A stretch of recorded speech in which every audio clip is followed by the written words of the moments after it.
Part 1. Gripping Introduction. 5 centuries ago, the world plunged into chaos.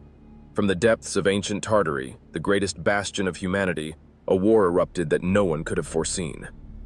The Howlers, giants of unimaginable strength and fury, rose against mankind. Their steps shook the earth, their voices like thunder tore the sky. They destroyed everything in their path, seizing cities, burning villages, and leaving only ruins behind. But among the people were those who did not falter in the face of death. Thomas Simons, a young commander, stood at the head of an army determined to fight back. "If we fall, there will be no future, no memory of us," he said. His words were more than a call to arms. They were an oath. Under his leadership, people rose against the Howlers, fighting with despair and hope that refused to extinguish even in the darkest hours. They prevailed, but the cost was immense. History was rewritten. The remains of the giants were burned, Tartary was erased from maps, and the feats of Thomas and his warriors were buried under the dust of ages. Yet Thomas knew that the truth could not disappear. He left behind his records, a curse and a blessing for the future. "History may be destroyed, but the truth will endure, for those who will come after us." Part 2. The Final Battle. The wind whipped across the field, lifting sand into the air where humanity's fate was about to be decided. Thomas Simons stood at the head of his people, his armor stained with dirt and blood. Before them towered the Howlers, giants whose shadows blocked out the sun, growling as they prepared for battle. Their skin, like stone, reflected the light, and their eyes burned with rage. "We will not retreat," Thomas said, his voice cutting through the howl of the wind. "If we fall, there will be no one left to remember us." His army was small, weary men, women, and even teenagers clutching weapons too heavy for their hands. Some had no swords, only rusted axes or wooden spears, but their eyes were resolute. "We're here for our families," Thomas reminded them. "For those who couldn't escape their grip, for those waiting for us at home." The battle began with a thunderous roar.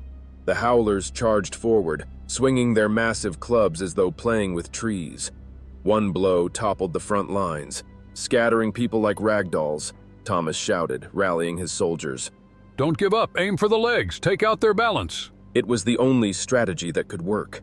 Despite their immense size, the giants' movements were slow. Thomas rushed forward, gripping a dagger that seemed tiny against the scale of his enemies. He targeted the nearest giant's leg. The Howler raised its club, ready to crush the commander. Thomas dove aside, his steps barely faster than the shadow of the weapon, but he was quicker. The dagger pierced the joint of the knee, and the giant roared in pain, crashing to the ground. The earth shook with its fall, and this moment became a signal for the others. The soldiers surged forward, surrounding the colossi from all sides. Victory was hard won. The Howlers fought with ferocity, their strikes decimating the ranks. Thomas watched comrades fall, their cries of pain filling the air. But he pressed on, his movements swift and precise. The dagger, hardened in the blood of giants, sliced through their flesh, penetrating even the toughest skin.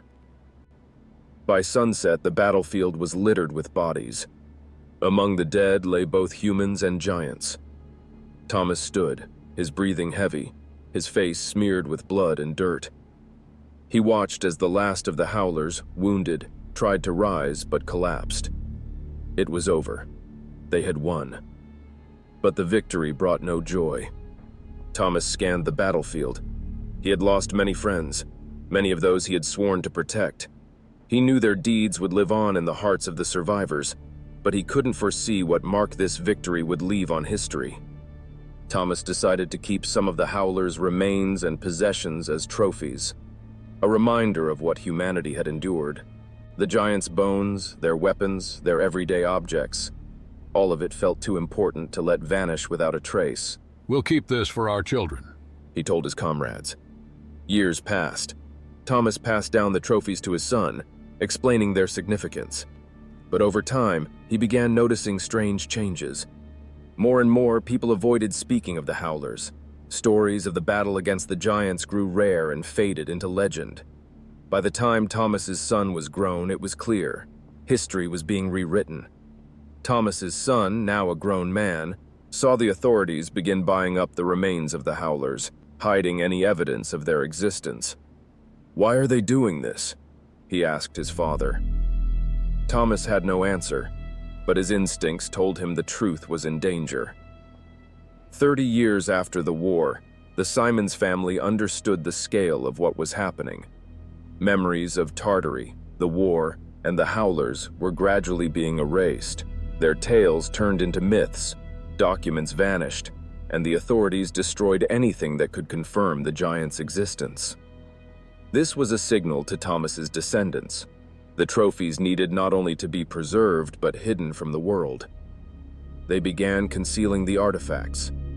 The enormous bones and household items of the giants became a family secret, passed down from generation to generation. Thomas's descendants created a hidden vault and swore an oath to protect this truth, even if the world rejected it. Part 3. Migration to the New World. Years passed after the Great War, and the world began to change. The family of Thomas Simons, who had preserved the remains and artifacts of the Howlers, continued to live in Tartary. They passed down the memory of those events, which were gradually turning into legend. Yet with each generation, it became increasingly clear. History was being rewritten. Mentions of the Howlers disappeared from books, tales of Tartary turned into fables, and the trophies the family guarded began to attract unwanted attention. When the age of exploration brought news of the New World, Thomas's descendants made a decision. They needed to protect not only themselves but also the memory they carried. The family gathered their relics, carefully packing the metal plates, bones, weapons, and books to transport them across the ocean. The journey was arduous. One family story recounts how a wooden crate containing artifacts nearly sank during a storm. "This truth almost perished with us," one ancestor recorded in his journal. But fate was on their side. Upon reaching America, the family settled in the wilderness that would later become part of the eastern seaboard. There, they built their first wooden house. It was simple, like all settler homes, but beneath it, they immediately dug a vault. The family understood that the relics could not be left in plain sight. The basement was designed with remarkable precision for the time. Using knowledge passed down through generations, Jacob's ancestors reinforced the walls with stone and fired bricks. The foundation was layered with gravel to drain moisture, and the floor was coated with resin, preventing dampness from seeping in. To ensure ventilation, small openings protected by grates were constructed, allowing air to circulate while keeping water out. It was a system designed to last for centuries, and its effectiveness proved true. Even 200 years later, the items stored in the basement remained untouched by the ravages of time. 140 years ago, a new brick house was built on the site of the old wooden one. The new home was sturdy, comfortable, and concealed a secret known only to the family. The hidden basement remained in its original location, but was upgraded. The family added reinforced doors, locks, and additional insulation. The vault was now impregnable to outsiders. In the basement were stored all the artifacts the family had managed to bring from Tartary. The basement was steeped in centuries of silence. Jacob stood motionless, his gaze wandering across what appeared to be an ancient museum, a testament that the past had not only survived but still breathed, hidden in the depths of time. The first thing to catch his attention were two enormous skeletons. They dominated the space, their smooth and massive bones appearing almost otherworldly. One skeleton belonged to a male, the other to a female. Even in stillness, they radiated an awe-inspiring presence. Their enormous, powerful skulls bore battle scars, cracks and dents that seemed to echo the memory of humanity's defiance. "These two," Henry said, walk the earth as we do, but their time is gone. In a distant corner of the basement lay swords. One was about 1.5 meters long. The other was even larger, nearly 1.7 meters. They rested on wooden stands, their blades dull yet still reflecting the faint glow of the lamp. The hilts were adorned with intricate patterns, as though telling stories of their own, perhaps of battles or their owners. These weapons were far too large and heavy for human hands. This was their pride, but also their curse. Henry added, kneeling beside the swords. On one of the shelves sat books. Massive tomes with thick pages, made of a strange material that resembled leather but was far tougher. Their pages were filled with large symbols written in the language of the Howlers. Jacob traced one of the pages with his finger. How has this lasted? He asked. The family always knew how to protect this place. Henry replied. These books are their voice, their thoughts, their faith, their world. In the center of the room stood a massive jug. Its shape was crude, but it radiated a sense of antiquity. Nearby were large bowls and a piece of wood that, as Henry explained, was part of a chair. They weren't just warriors, He said. They were people. They had homes, families, a culture of their own. One object drew particular attention, a glass bottle with thick walls, still gleaming despite the passage of time. Its neck was broken, and inside were remnants of a viscous liquid. We don't know what this is, Henry said quietly. but it resembles a medical ampule, perhaps the strangest thing we have. Jacob noticed the metal plates carefully stacked in a wooden crate. Each was engraved with words left by different generations of the Simons family. Notably, the plates from the first two generations were written in the same language used by the Giants. The stories, enriched by each new keeper, told of their migration from Tartary, the hardships of settling in a new land, and their efforts to conceal their truth from the world. Each of us has left our mark here. Henry said. Now it's your turn. When Jacob turned to look at his father, Henry was already standing by the basement's exit. His voice grew softer, almost reverent. You've become part of something greater than you can imagine, Jacob. This isn't just the past. It's a secret waiting for its moment. The truth you will protect is the key to ensuring one day people will know who we are and where we came from. That moment, Jacob didn't feel the weight of responsibility, but the grandeur of his purpose. The secret his ancestors had guarded was not a curse. It was a gift, and now it belonged to him. Henry, standing before his son in the basement, saw a mix of awe and fear in Jacob's eyes. Do you understand why we preserve all this? He asked. Jacob nodded.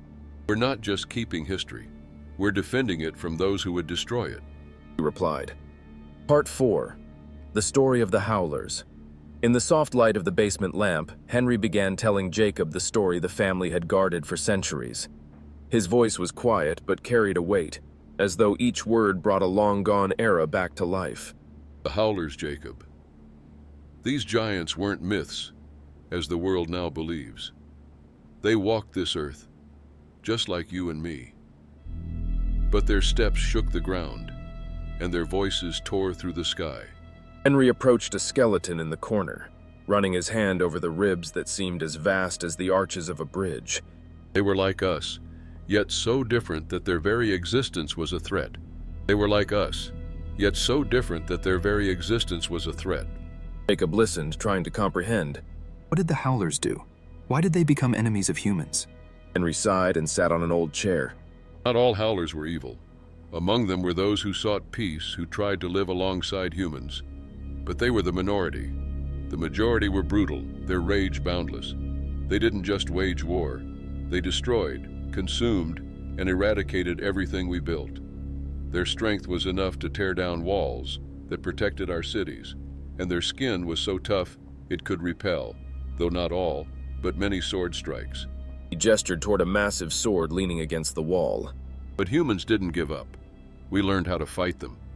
We aimed for their weaknesses, their joints, their tendons. We used any advantage we could to defeat them. Thomas led this? Jacob asked. Henry nodded, his gaze darkened by memories passed down through generations. Yes, Thomas was young, but his mind was sharp and his heart unyielding. He didn't just fight. He united people who were losing hope. His army was small, but the determination of those who followed him was greater than that of any giant. Jacob froze, staring at the metal plates resting in the crate. He recorded all of this? He wanted us to know the truth? Yes, Henry replied. but at the time, Thomas didn't know the truth would disappear. He simply wanted to preserve the memory. For him, these artifacts were nothing more than reminders of victory. But then things began to change. Henry stood and walked around the room as if following his own thoughts. After the war, the Howlers vanished. The remaining peaceful giants died alone, unable to adapt to the changes. But humans didn't stop. The authorities began collecting remains, promising research and remembrance. They bought bones, weapons, books, and then those things disappeared. They vanished into labs, into vaults, into flames. History began to be erased slowly, like words being wiped from a page. Tartary, our great homeland, became a legend. The Great War became a myth, and our ancestors were forgotten heroes. Jacob felt a heaviness fill his heart. Why? Why would they do that? Henry turned to him, a mix of anger and bitterness in his eyes. Power does not tolerate truth it cannot control. They were afraid of what people might discover, that they were not the first rulers of this land, that there was another force before them. They feared that the memory of the giants would inspire us to rise again, and so they destroyed it. Jacob looked at the books, the bones, the swords. He realized that these objects were not just remnants of the past. They were a challenge to a world that had rejected them. But Thomas foresaw this. Henry continued. His son, your ancestor, understood that if they destroyed these artifacts, they would destroy us too. And that's why the family hid them, first in Tartary, and later here in America. We have preserved them for 5 centuries, passing them from generation to generation, not for revenge, but for the sake of truth. Henry approached Jacob and placed a hand on his shoulder. You think this basement is just a hiding place, but it's more than that. It's the key to understanding who we are. It's a reminder that we can overcome even the strongest enemy. We preserve the truth not because it is our duty, but because one day the world will need it. At that moment, Jacob realized that his role in this chain was greater than he could have imagined. He wasn't just a keeper. He had become part of a story that endured, despite attempts to erase it. Part 5. Lost Memory. Jacob climbed out of the basement, his thoughts still racing from what he had heard. His father's words echoed in his mind like the pounding of a hammer. He had always known their family held some kind of secret, but he had never imagined its scale. Now, it wasn't just a secret. It had become a part of him. In the kitchen, Henry brewed a strong cup of tea. Steam rose from the mugs, filling the air with warmth and aroma. Sit down, He said, gesturing to a chair. Jacob sat silently, wrapping his hands around the mug. You probably think we're exaggerating. Henry began, looking at his son intently. But let me explain how it happened. It wasn't a sudden blow, nor an order to destroy the truth overnight. It was silence, gradual, lulling, like the calm sea before a storm. He took a sip of tea and continued. At first they said the remains of the giants needed to be studied. The authorities came with offers, money, security, the chance to record memories. Many families agreed, handing over artifacts to scientists, believing it would help preserve the past. But as soon as the bones and items fell into the hands of the state, they disappeared. At first, supposedly for research, then, without explanation. Henry sat down, his cup, and leaned forward. In the first generation after the war, we could still tell our children who the Howlers were. By the second generation, it was already becoming a myth. And by the third, there wasn't a single mention left in books, not one record in the archives. Great Tartary, the Great War, all of it had turned into fairy tales adults told to amuse children. Jacob looked at his father, doubt heavy in his voice. But why didn't anyone resist? Why didn't other families save anything? They did resist, Henry nodded. but it was useless. The people who carried the memory either disappeared or fell silent. Those who tried to tell the truth became outcasts. They were told, "You're mistaken. You're imagining things." In the end, fear won. He leaned back in his chair, his eyes darkened. And then they went after Tartary, our homeland. They said it had never existed. They destroyed maps, replaced them with new ones, rewrote everything they could. They claimed it was just a myth. Can you imagine that? They erased an entire civilization. Jacob slowly placed his cup on the table. What about our ancestors? How did they manage? Henry smiled, but it was a smile tinged with bitterness. They didn't give up. That's why we're here. When it became clear the truth was disappearing, the family decided to leave. They understood that to preserve the memory, they had to be far from those who wanted to destroy it. They packed everything they could: bones, weapons, books, even fragments of furniture. and they set off for the new world.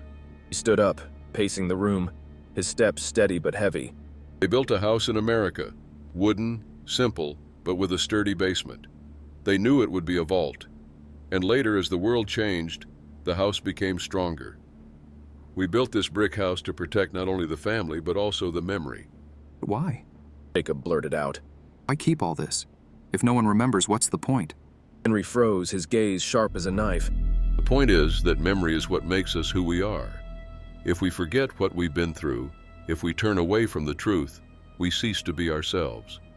We preserve this not for us, but for those who will come after us, for those who will seek the truth. He knelt down in front of Jacob, looking him in the eyes. You think these are just things? Number, these are evidence. This is our story.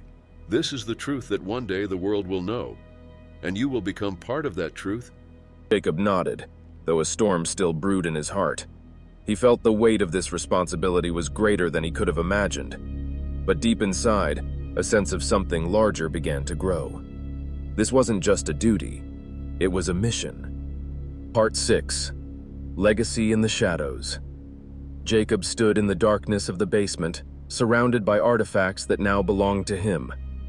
His fingers traced the cold metal plate, its engraved lines left by his ancestors seeming to call out for his understanding. Yet even in this silent refuge, he could feel the hum of questions that would not let him rest. Why? He burst out. Henry, standing by the stairs, turned to his son. Why what? Why do we have to hide this? Why are we afraid? Jacob raised the plate. These things, they could change everything. Isn't that the point? Henry frowned but didn't answer immediately. He simply looked at the giant sword leaning against the wall, at the bones lying beneath the cloth. Finally, he said, You think we're afraid? No, Jacob. We don't hide this out of fear. We hide this because the world isn't ready. And how will you know when it is ready? Jacob nearly shouted. It won't. Henry replied simply, That's not our task. Our task is to preserve the truth so that those who come after us can make that choice. But be careful, son. Truth is not only light, it is a weapon. In the wrong hands, it can destroy more than it can build. Jacob fell silent, feeling the weight of his father's words.